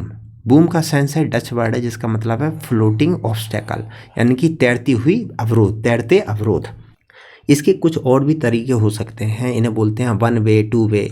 जैसे ये इधर से लॉग आ रहा है, इन्होंने यहाँ पर फ्लोटिंग ऑब्स्टेकल लगा रखा था और ये पूरा का पूरा जो है वो यहाँ पर अटक गया। इसमें कई बार इसके टाइम भी, जो टाइप है उन्हें भी बताया जाता है कि ये टेम्परेरी है, कम टाइम के लिए है, जब आपकी ऊपर कटाई हो रही उसी टाइम पे लगाया तो टेम्परेरी है, या फिर परमानेंट है। परमानेंट में मतलब स्ट्रक्चर परमानेंट टाइप की होती है, जैसे ये वाले हैं ये परमानेंट टाइप के हैं। जो ऐसी जगह है, ऐसी नदी है जहाँ पर नदियों में एक लिमिट से ज़्यादा बाढ़ नहीं आती, वहाँ परमानेंट काम चलता रहता है हमेशा, तो वहाँ पर ये लगा दिए जाते हैं। दूसरा इनका टाइप होता है 1 वे या 2 वे, यानी कि सिंगल आर्म या डबल आर्म। तो जैसे यहाँ पर जो है ये है 2 आर्म। सिंगल और डबल का मतलब ये है कि जैसे यहाँ पर जो आप बूम लगा रहे हो, अगर उसका पर्पज ये एक ही साइड में टिम्बर को मोड़ना है तो सिंपल वे में समझ लो कि ये सिंगल आर्म है। लेकिन अगर वो इस टाइप से लगी है कि वो जो टिम्बर आ रहा है वो इधर भी मोड़ रही है, इधर भी मोड़ रही है, यानी कि दोनों बाहों की तरफ मोड़ रही है, तो उसका पर्पज है वो 2 आर्म है। इसका पर्पज यही होगा कि ये टिम्बर आखिर में जाके इधर किनारे पे कुछ इधर लग जाएगा, कुछ इधर लग जाएगा। तो सिंगल आर्म और डबल आर्म ये अपना हो गया बूम। अब यहाँ पर अपना जो वाटर ट्रांसपोर्ट था इसमें अपनी फ्लोटिंग हो गई, राफ्टिंग एंड बूम हो गई। तीसरा रहा वेट स्लाइड। वेट स्लाइड का मतलब क्या है, जैसे ज़मीन कहीं है, बहुत पानी ज़्यादा नहीं है, हल्का गीलापन है, दलदल है, उस केस में क्या है, जैसे कि अपने साउथ इंडिया में केरल है, केरल का जो अपना वेस्टर्न घाट वाला रीजन है, नीलगिरी वाला रीजन है, तो जब ब्रिटिश वहाँ से टिम्बर निकालते थे तो वहाँ पर देखो ऐसा एरिया है, इसमें ट्रैक्टर वगैरह है, ट्रक वगैरह है, वो चल नहीं सकते। इतना भी पानी नहीं है कि यहाँ पर राफ्टिंग, फ्री फ्लोटिंग जैसी चीज़ें हो पाए। तो उसमें एक ही काम होता था कि यहाँ पर टिम्बर लो, इसमें बांध दो हाथी से और हाथी को चला दो, तो एक खचुरते हुए पानी में आसानी से स्लाइड होके चलता था। तो इसलिए बोल देते हैं इसे वेट स्लाइड, जहाँ पर ग्रेविटी और वाटर दोनों को ही हम यूज कर लेते हैं। लेकिन ये ऑब्वियसली है, वेट स्लाइड जो है वो जैसे आपको 1 किलोमीटर 2 किलोमीटर लेके जाना है तभी कर पाएंगे, बहुत ज़्यादा डिस्टेंस तक हम नहीं कर पाते हैं। कुछ जो पहाड़ी एरिया है वहाँ पर भी हम लोग इसे बेस्ट वेट स्लाइड करते हैं, लेकिन वहाँ पर थोड़े अलग मेथड होते हैं, ज़्यादा ध्यान देने की ज़रूरत है नहीं, अपना यहाँ से काम हो जाता है, जितना समझना है उतना यहाँ हो गया। तीसरा मेथड है ट्रांसपोर्टेशन का, वो है एरियल। एरियल में क्या है, स्पेशली पहाड़ी जो एरिया है वहाँ पर। अब यहाँ पर जो पहाड़ी है इतना बड़ा जॉर्ज है, इतनी बड़ी खाई है कि यहाँ से रोड, अगर इस रीजन से रोड यहाँ तक डालोगे तो ये 4-5 किलोमीटर की हो जाती है, तो वो महंगा सौदा हो जाता है। और फिर रोड आपको एक बार के लिए काटने के लिए फिर रोड डालो, अगले 5-10 साल यूज होने वाली नहीं है, तो फ़ायदा नहीं है, कॉस्ट बेनिफिट नहीं है। तो इस केस में क्या किया जाता है कि यहाँ इस टाइप के केबल पुलर लगा दिए जाते हैं, यहाँ से केबल चलेगी और वो सीधा यहाँ छोड़ देगी, तो इस टाइप से सीधा एरियल में ये चला जाता है।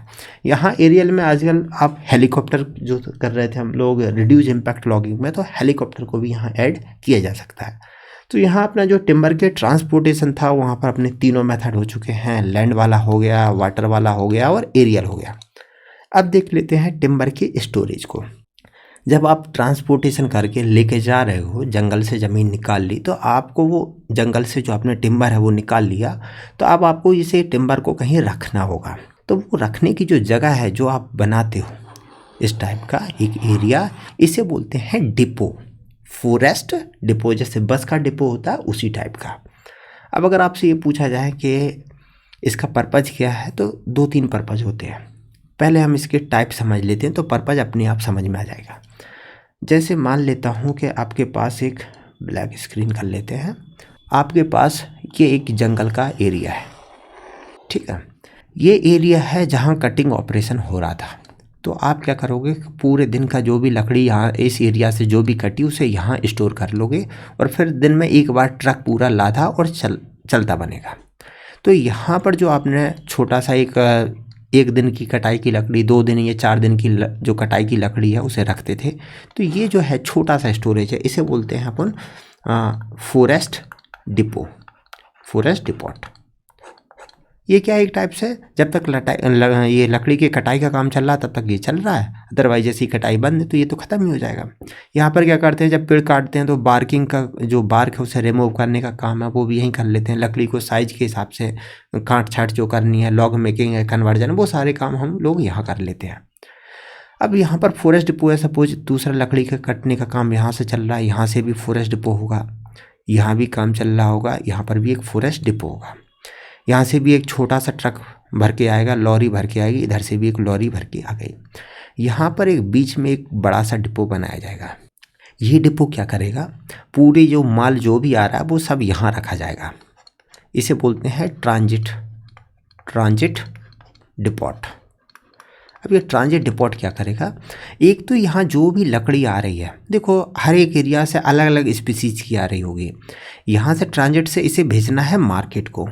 तो ये क्या करेगा कि यही पूरी एरिया से जो भी लकड़ी आ रही है उसे स्पीसीज वाइज, जैसे इसने टीक की लकड़ी है जो अच्छी क्वालिटी की है उसे यहाँ रख दिया, टीक की घटिया क्वालिटी की है उसे यहाँ रख दिया, और बिल्कुल महा घटिया है उसे यहाँ रख दिया, 3rd कैटेगरी की है, क्लास A-B-C। साल की लकड़ियों से क्लास A यहाँ, क्लास B यहाँ, क्लास C। तो इस टाइप से स्पीसीज वाइज कैटेगराइजेशन यहाँ पर कर दिया। दूसरा, अगर यहाँ पर इसे लकड़ी को सुखाने का काम करना है तो क्योंकि ज़मीन सस्ती होती है इस एरिया में, तो आराम से बड़े बड़े एरिया होते हैं, लकड़ी सुखाने का काम कर सकते हैं। यहाँ पर लकड़ी को सेग्रीगेशन का काम है या लकड़ी को प्रिजर्व करने का काम है, उसे भी हम लोग यहाँ कर लेते हैं। फिर यहाँ से लकड़ी को भेजना होता है मार्केट में। जैसे कि कोई मार्केट है, तो अब ये मार्केट जो है, सपोज ये टीक का मार्केट है, तो यहाँ पर जो लकड़ी है भेजना है, सपोज ये सिटी है एक, दिल्ली है। अब दिल्ली में आपका टिम्बर जा रहा है, दिल्ली में मार्केट है टीक का सपोज, तो यहाँ पर क्या होगा कि टीक की लकड़ी जो है वो ट्रक में लाद के दिल्ली भेज दी जाएगी। यहाँ पर दूसरी सिटी है जहाँ पर जो मार्केट है वो साल की लकड़ी का है, तो यहाँ पर साल की लकड़ी जो है उसे भेज दी जाएगी यहाँ पर। तो यहाँ पर जो है दिल्ली साल है, जैसे सपोज ये दूसरी सिटी में है, तो ऐसा थोड़ी कि सिटी में जाकर के सिटी के कहीं बीच में चौराहे पे पटक के आ गए। सिटी के बाहर कहीं एक छोटा सा एरिया होगा फॉरेस्ट डिपार्टमेंट का, जिसे ये डिपो बोलेंगे, उसे बोलते हैं मार्केट डिपो या सेल डिपो। तो इस टाइप से आपके 3 डिपो हो गए। एक तो जो अपना एरिया था यहाँ पर एक अपना फॉरेस्ट डिपो हो गया, दूसरा ट्रांजिट डिपो हो गया, और तीसरा जो सिटी है, टाउन है, उसके बाहर हो गया अपना सेल डिपो। तो अगर लोकेशन के हिसाब से देख लो तो 3 डिपो हो गए। अगर इनके टाइम के हिसाब से देख लो तो ये टेम्परेरी होगी, जब तक उस एरिया में कटाई हो रही है तब तक ये है, अदरवाइज ख़त्म। दूसरा, ये वाला जो है ट्रांजिट है और सेल डिपो है, ये लगभग परमानेंट नेचर के हैं। क्यों? क्योंकि सपोज आज इस एरिया में कटाई है, कल इसमें होगी, परसों इसमें हो रही होगी, नरसों कहीं इसमें हो रही होगी, तो इसमें लगभग उस पूरे जंगल में कहीं ना कहीं तो चलती रहती है। और फिर लकड़ी के सुखाने का काम है, तो 1-2 साल ये चलता ही रहता है। तो ये लगभग परमानेंट टाइप के हैं ये दोनों। अब देख लेते हैं अपने मुद्दे पे। तो टाइप के हिसाब से देख लिया जाए तो एक है माइनर, यानी कि जो साइज में छोटे हैं, मेजर जो साइज में बड़े हैं। इनके टाइप फॉरेस्ट डिपो है, ट्रांजिट डिपो है या सेल डिपो है। और भी टाइप हो सकते हैं कि ये ज़मीन पे है या पानी में। जैसे कि ये जो डिपो है ये वाटर वाला है, तो इसे हम बोल सकते हैं कि वाटर डिपो है। अब वाटर डिपो देखो 3 ही टाइप होंगे। वाटर डिपो या तो ट्रांजिट डिपो हो सकता है, वाटर डिपो सेल डिपो भी हो सकता है, वाटर डिपो फॉरेस्ट वाला भी हो सकते हैं, क्योंकि वो तीनों ही पानी में भी हो सकते हैं, तीनों ही ज़मीन पर हो सकते हैं। तो यहाँ पर जो अपना टिम्बर स्टोरेज वाला पार्ट था ये हो गया ख़त्म। अब स्टोरेज के बाद अपना अगला टॉपिक आ जाता है ग्रेडिंग ऑफ टिम्बर।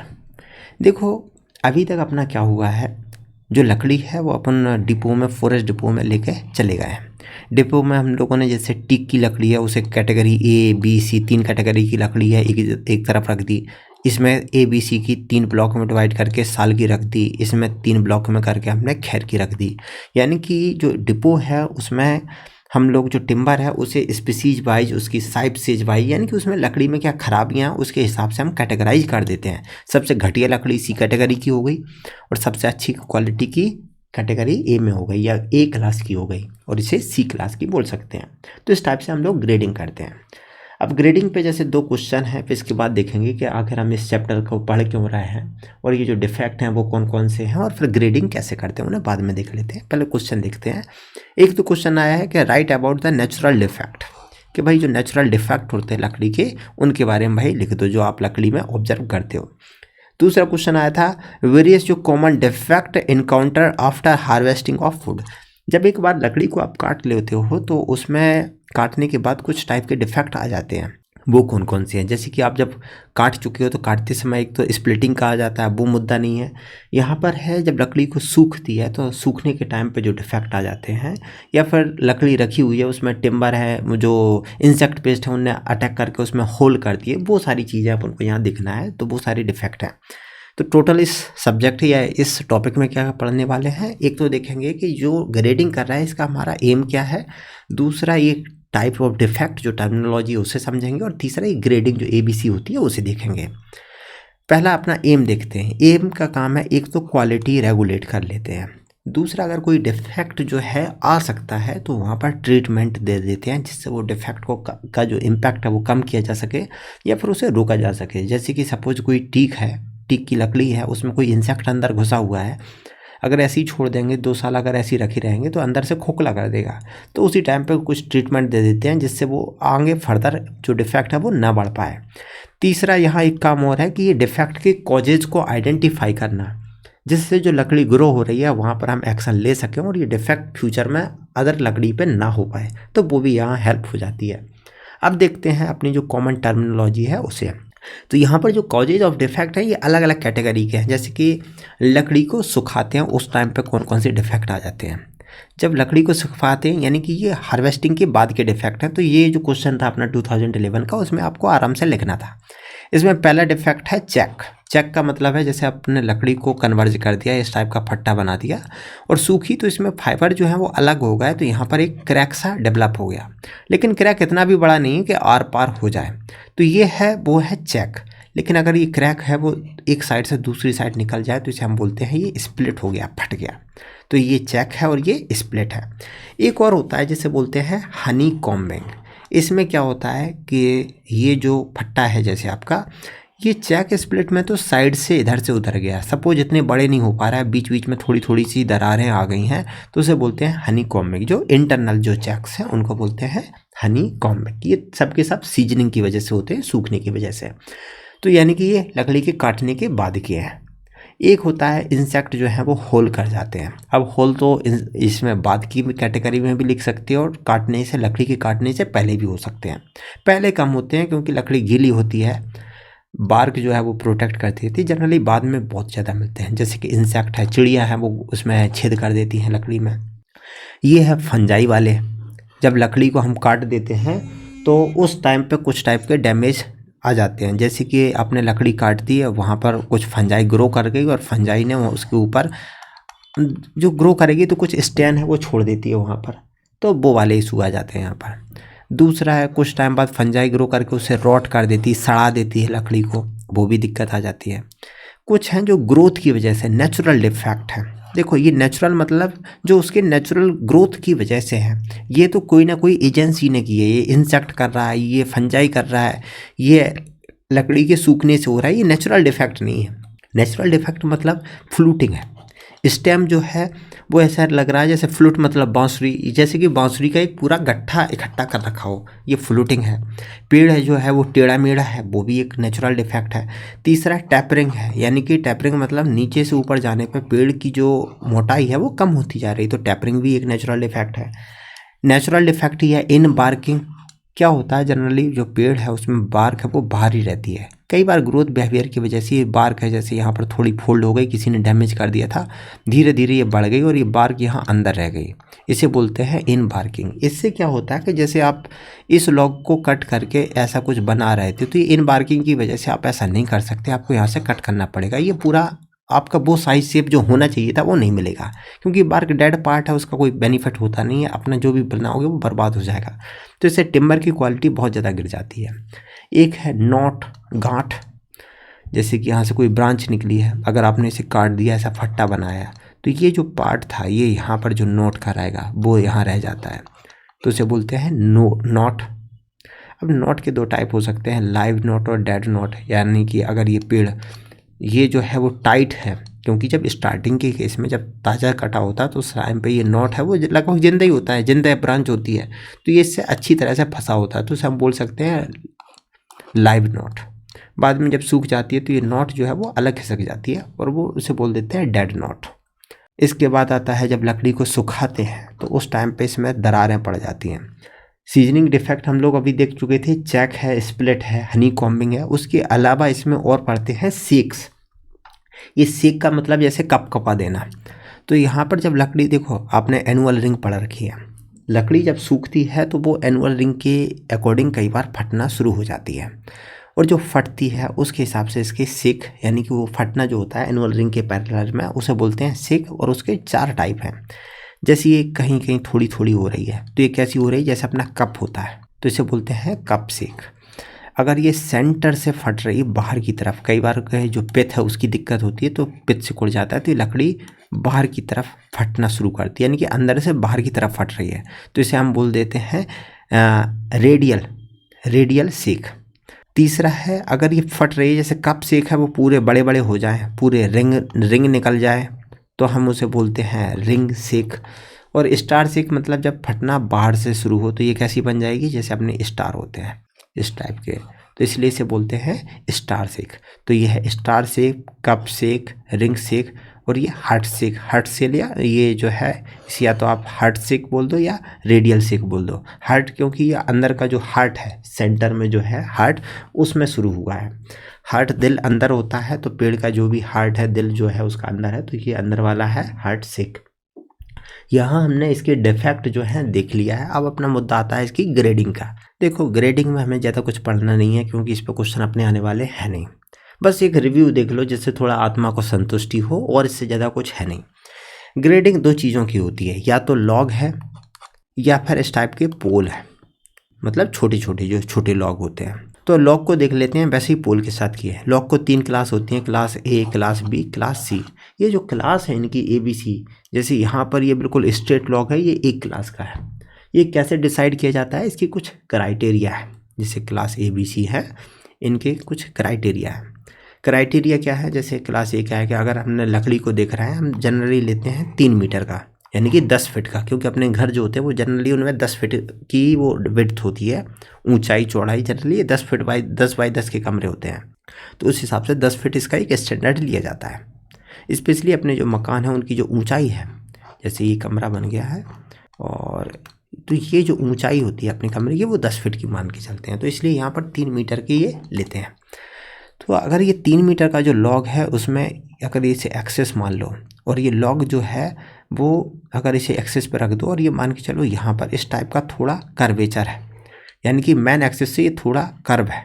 अगर ये कर्व जो है वो अगले 7 सेंटीमीटर तक ही है, तो हम इसे कर्वेचर तो क्लास ए में डालेंगे। 7 से 15 तक है तो बी में डाल देंगे, और अगर 15 से ज़्यादा यानी कि लकड़ी जो है वो बहुत ज़्यादा टेढ़ी है, तो हम उसे सी कैटेगरी में डाल देंगे। एक क्राइटेरिया है। फिर दूसरा क्राइटेरिया है टैपरिंग का, कि लकड़ी जो है वो नीचे से ऊपर तक वो 10 मीटर, उसमें कितनी टैपरिंग हो रही है, 20 सेंटीमीटर हो रही है, 25 सेंटीमीटर हो रही है, 25 से ज़्यादा, तो फ्लोटिंग है, क्रैक स्प्लिट है, सरफेस क्रैक है, लाइव नोट या डेड नोट की क्या पोजीशन, इन सारे बेसिस पे हम लोग इनको कैटेगराइज कर देते हैं एबीसी में।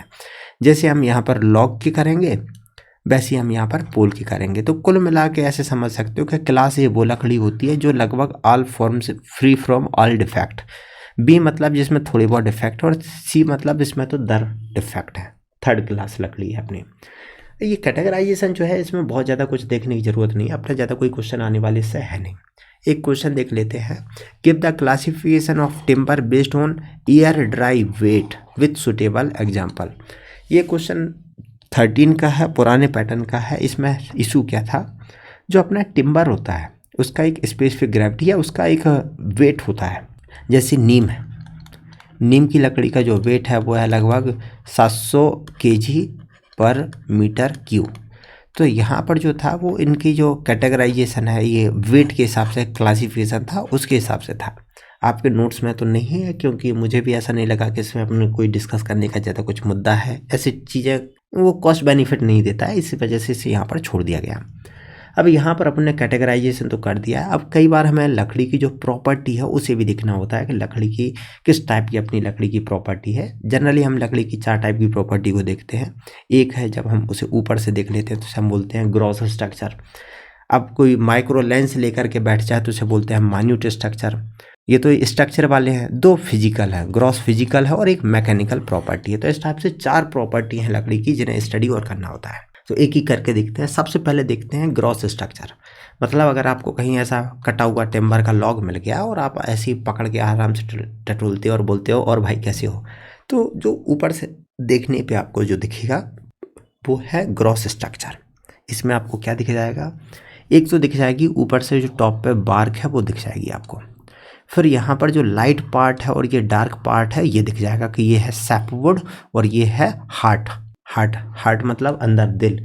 इसे ऐसे याद रख लेना कि पेड़ का जो अंदर है वो दिल होता है, तो ये है हार्टवुड, हार्ट, ठीक है। और बाहर जो है ये है सैपवुड और हार्टवुड, ठीक है। अर्ली और लेट वुड के चक्कर में मत पड़ना, ये कन्फ्यूजन हो जाता है। तो ये अंदर की है हार्ट, बाहर का है सैप। तो आपको एक तो हार्टवुड मिल जाएगी और सैपवुड में दिख जाती है कि भाई लाइटर पार्ट है, ये डार्कर पार्ट है। यहाँ पर जो बार्क मिल जाती है, इसमें जो एनुअल रिंग्स हैं वो दिख जाती है, और जो सेंट्रल पोर्शन है उसमें जो पिथ है वो दिख जाती है। इसके अलावा और आपको क्या दिख जाता है कि जो एनुअल रिंग्स हैं एनुअल रिंग्स को अगर आप ध्यान से देखोगे तो आपको ऐसा मिल जाएगा कि यहाँ की जो सेल्स हैं एक्चुअल में ये पूरा जो रीजन है वो 1 साल में डेवलप हुआ है। ये तो डेवलप हुआ है गर्मियों के टाइम पे और ये डेवलप हुआ है सर्दियों के टाइम पे। तो क्योंकि कोल्ड एरिया में जैसे कॉनिफर से वहाँ सर्दियाँ लंबे टाइम तक रहीं तो ये धीरे धीरे डेवलप हुआ, लेकिन इसमें ज़्यादा छोटी छोटी सेल की साइजें बनी क्योंकि सर्दियों में ज़्यादा ग्रोथ कर नहीं पाए। तो सेल्स का जो साइज़ था वो छोटे छोटा था, इसलिए ये बिल्कुल घनी हो गई। गर्मियों में बहुत अच्छी ग्रोथ हुई, तेज़ी से ग्रोथ हुई, तो यहाँ बड़े बड़े साइज़ की सेलें बन गई, इसलिए इनमें छेद आराम से दिख रहे हैं हमें। तो ये जो 2 टाइप की वुड है, इसे बोल सकते हो अर्ली वुड, इसे बोलते हो लेट वुड। इस टाइप से 2 टर्म यूज किए जाते हैं, अर्ली और लेट। तो यहाँ से यहाँ तक का जो पार्ट है, अब क्योंकि ये बीच में एक टाइप से बाउंड्री सी दिखती है, इसलिए हमें ये एनुअल रिंग्स दिखना स्टार्ट हो जाती हैं। तो यहाँ आप एनुअल रिंग या ग्रोथ रिंग जो भी बोलना है वो दिख जाएगी। देखो ये है अर्ली वुड और ये है लेट वुड। तो आपको क्या क्या दिख जाता है ग्रोथ स्ट्रक्चर में? सैप वुड और हर्ट वुड, अर्ली वुड और लेट वुड, ग्रोथ रिंग, पिथ और बार्क, ये सारी चीज़ें आपको यहाँ दिख जाती हैं। अब अपन देखेंगे, इसके बाद देखेंगे अपन माइन्यूट स्ट्रक्चर को।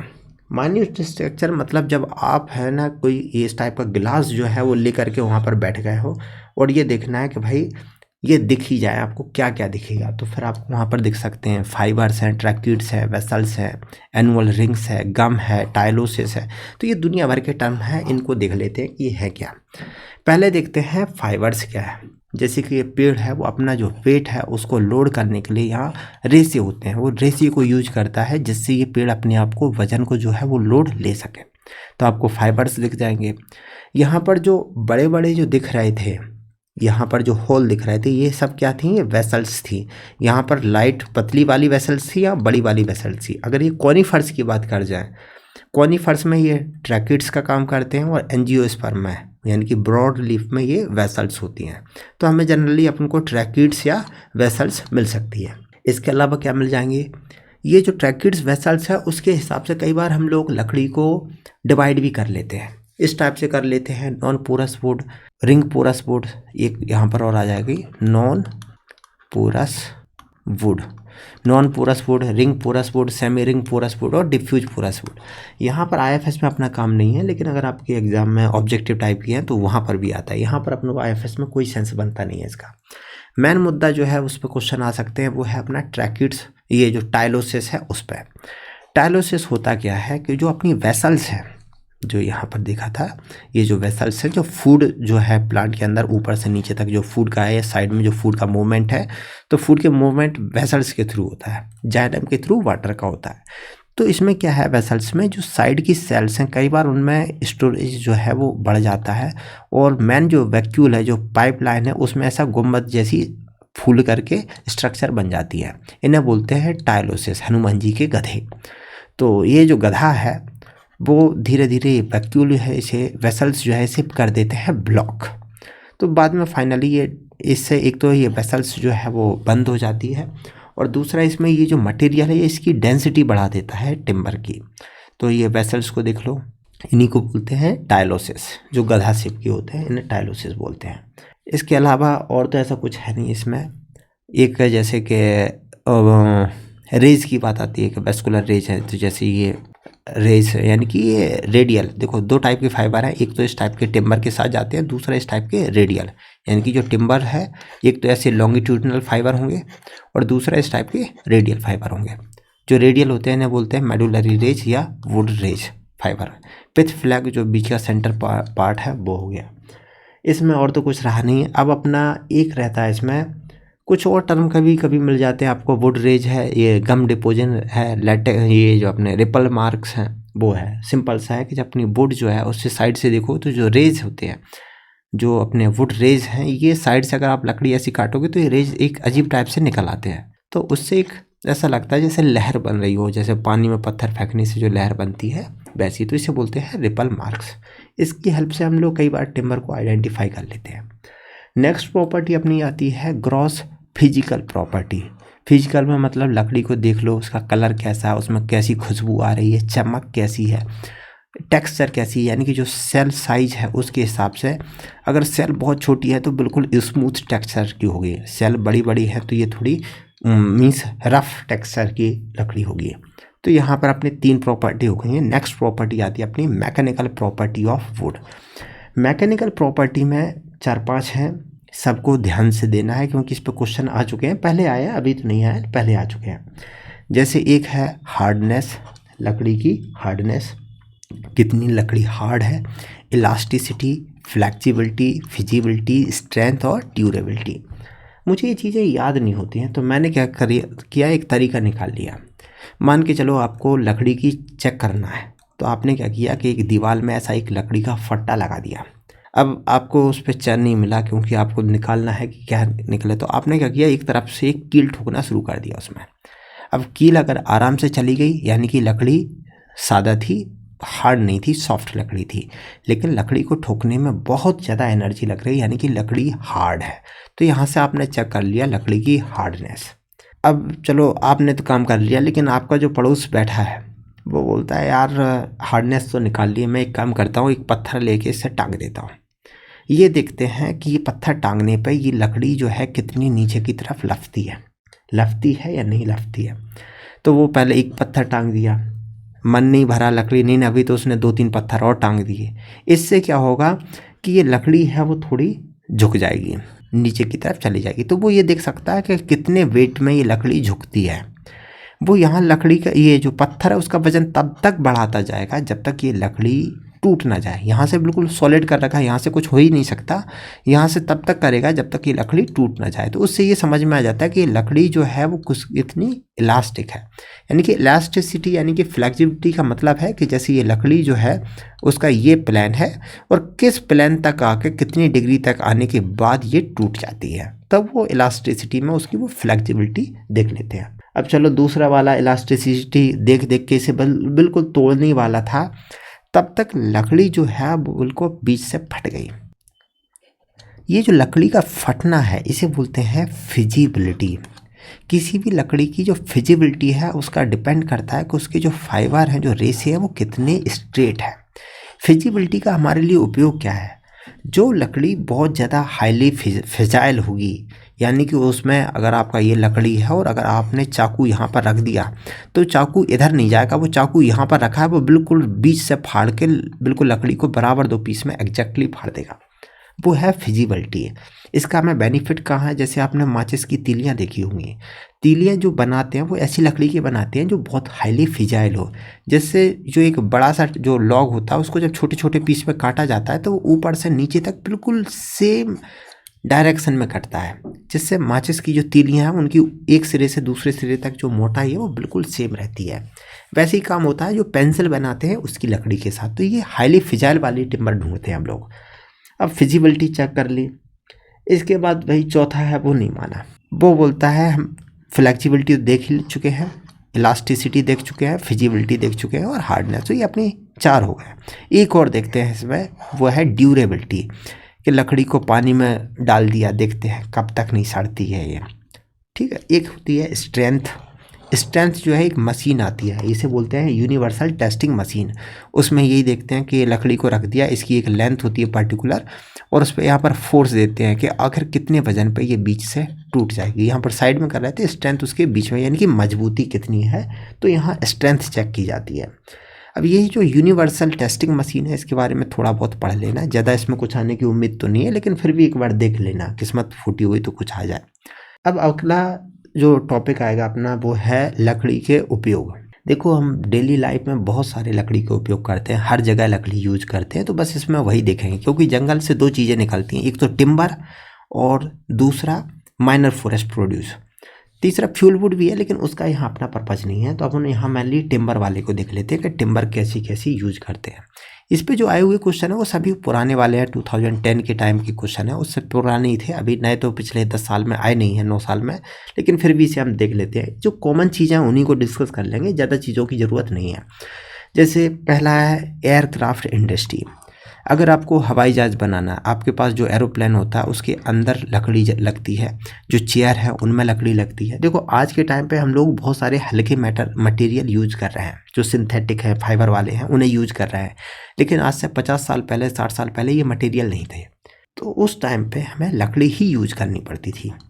तो उस टाइम पे हमें ऐसी लकड़ी की रिक्वायरमेंट थी जो वजन में बहुत हल्की हो, फाइबर बिल्कुल स्ट्रेट हो और ज़्यादा से ज़्यादा वजन को लोड कर दे, स्ट्रेंथ बहुत अच्छी हो। देखो स्ट्रेट फाइबर से उसकी स्ट्रेंथ बहुत मजबूत होती है और लाइट वेट हो। तो इसके लिए सबसे अच्छी लकड़ी जो है वो था ओक्रोमा पिरामिडालिस। अगर नाम याद ना हो तो देखो लकड़ी को जो कैटेगराइज होती है उनकी वेट के हिसाब से किया जाता है। जो सबसे भारी लकड़ी है उसे नीचे रखते हैं एक ट्रायंगल में, और जो सबसे हल्की है उसे ऊपर रखते हैं, और लकड़ियों को उनके वेट के हिसाब से ऐसे एक ट्रायंगुलर फॉर्म में अरेंज कर दिया जाता है। तो अब आप देखोगे कि ये पिरामिड बन गया, तो जो पिरामिड के टॉप पे है वो सबसे हल्की लकड़ी होगी, तो ओक्रोमा पिरामिडालिस।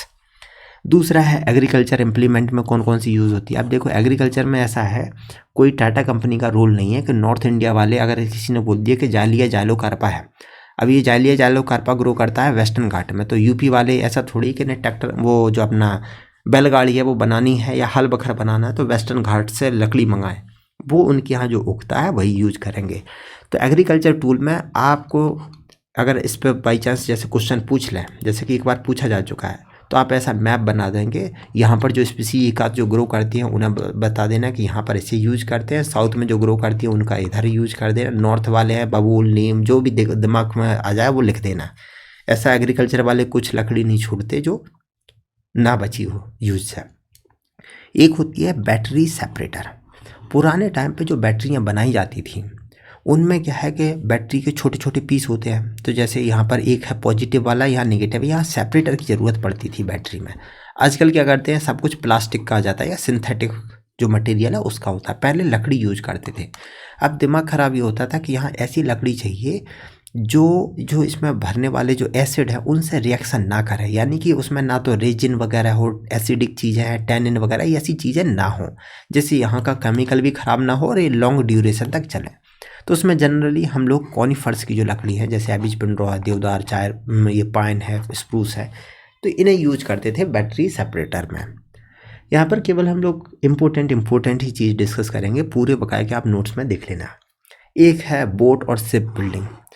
तो आपको यहाँ बोट के लिए आपको समझ में आ गया कि हम ऐसी लकड़ी चाहते हैं जो खारे पानी से बर्बाद ना हो, और ये जो आयरन है जो इसमें बनाने में जो लकड़ी जो है कील है जो यूज करेंगे हम मेटल की, उन्हें ख़राब ना करती हो। तो जनरली हम इसमें टिक की लकड़ी ही यूज करते हैं, या आजकल जो अपना कैचुरायना है, कैचुरायना, उसकी भी लकड़ी यूज कर लेते हैं। ये देखो टीक की मैनली है।